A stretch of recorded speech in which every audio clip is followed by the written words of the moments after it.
This is the Winter Soldier. I know, ironic. I built a winter base in the sand, but what are you gonna do now? I've already edited the video. The build cost and the deployables cost are on screen right now, and I hope you enjoy.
Hey guys, sorry for the interruption, but I have a Patreon now. Here you can get benefits like ad-free content, early access on upcoming videos, and the best one yet, personal DM with me. So now you, the viewer, can ask me whatever you want about things like building or maybe even content creation, but you probably don't want that from me, honestly. Just please don't say anything weird for God's sakes. And if I find out that any of you guys over on YouTube skipped to the end of this, I'm going to be under your bed tonight. And trust me, you do not want that. Anyways, thanks for the people who listen, and let's get back to the video.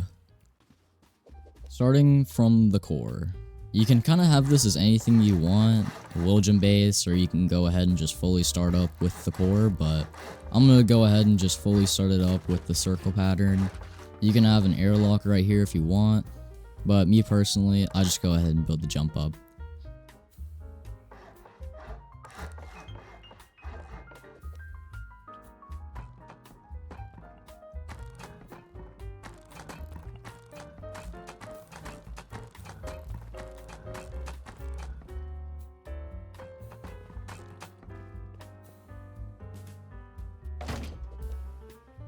Now, if you don't have the floor stack, you don't have to do this, but I would still do it anyway. But if you do have the floor stack, you do have to use barrels and this shelf right here.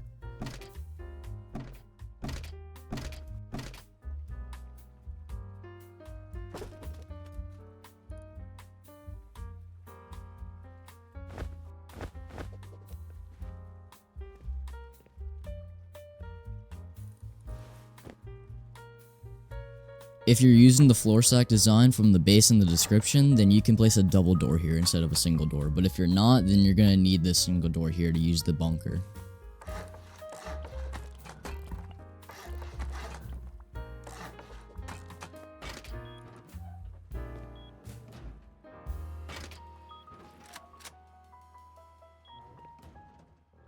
And if you want, you can go ahead and add a double door right here so you can have a second airlock just in case you feel like the first one isn't enough.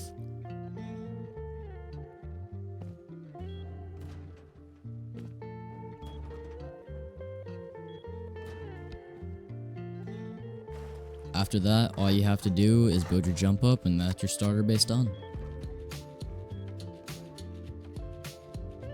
If you have the resources at the time, I would also recommend upgrading your TC room to metal. I would also recommend upgrading this door frame to metal, as a vending machine is also the equivalent to a metal wall. Now to use the bunker, all you're going to need is a shallow shelf and a vending machine. You're just going to place the shallow shelf as high as possible on this door frame, and then when you grab your vending machine, you just look as high up as possible until you're able to place it.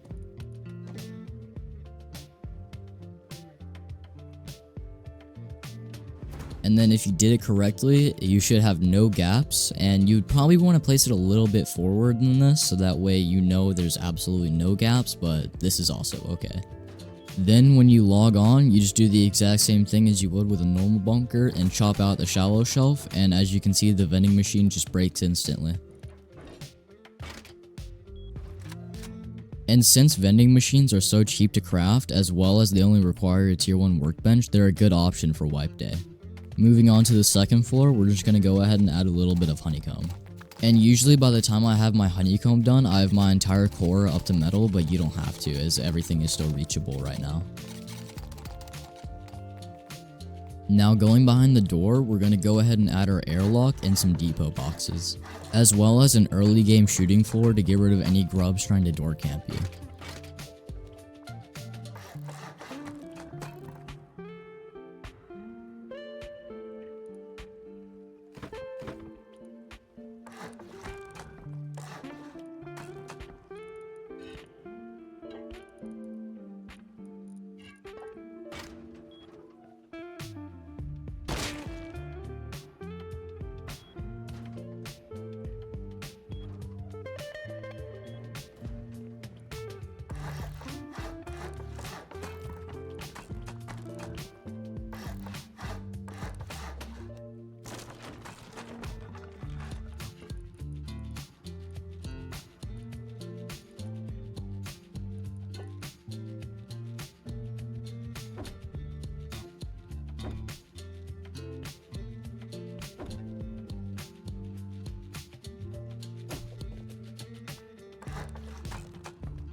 Usually by now, I have a tier 2 placed and I've upgraded weapons and doors, so I'm just going to go ahead and place a couple of garage doors around.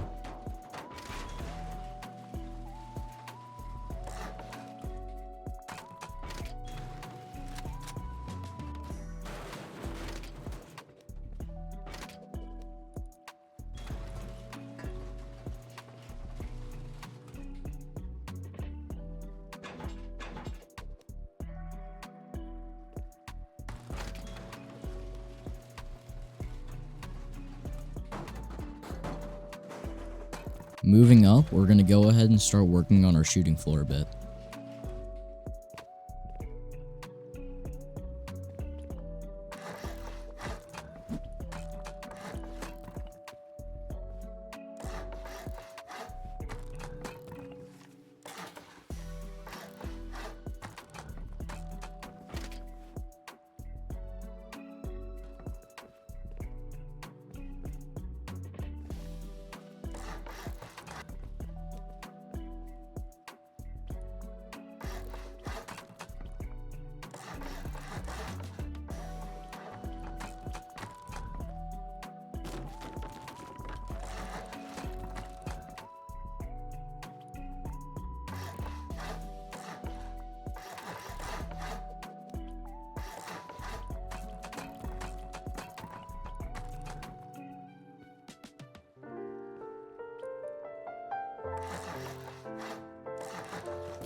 This is obviously completely optional, but I usually like to add rugs to make it a little bit of a tighter peak.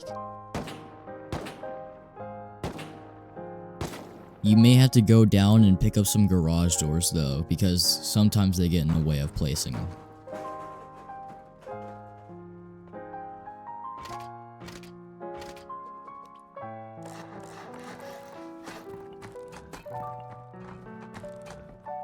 Moving up a half jump, we're going to go ahead and work on our anti-fob peaks. These are also great for bouncing grenades off of and getting rid of door campers, as they can see completely vertically.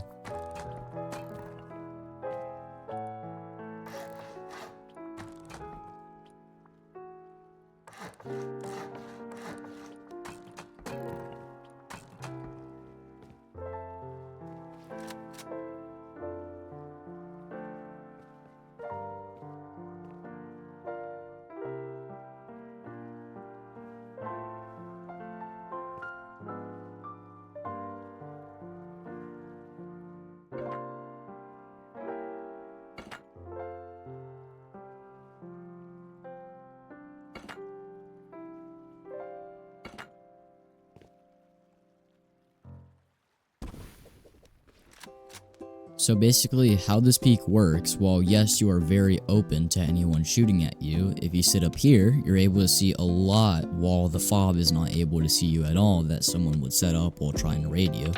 This means that you can also set up a turret pod up here so it can have full vision over anywhere around your base.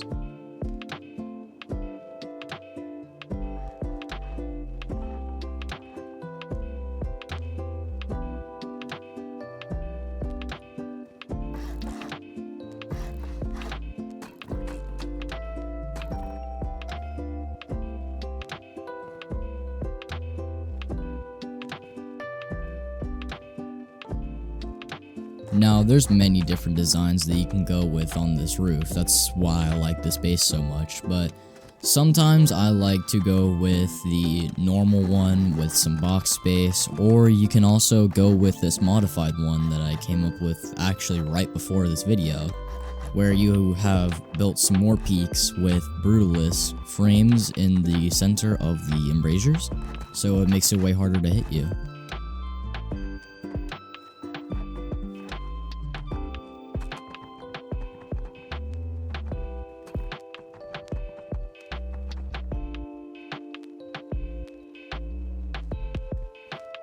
And then this is the original version with some door frames, some more honeycomb on the roof with some more roofs, and then you also have some bags so that way you can spawn in up here, and then it has a lot of box space and a pancake layer in case you get MLRS striked.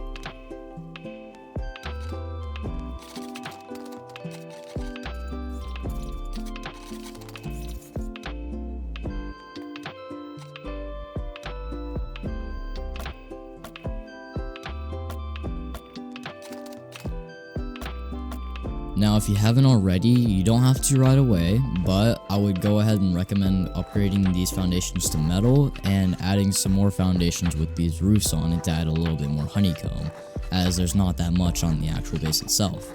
And make sure to upgrade those foundations under the triangle honeycomb before doing this, as you can't reach them after you do. And that's just about it. If you like the base, then if you're watching on YouTube, go ahead, like, subscribe, you know what to do. If you're watching on the Patreon and you're watching this about 1 or 2 weeks early, I'd like to thank you very much. And everyone here, just have a nice day. Thank you.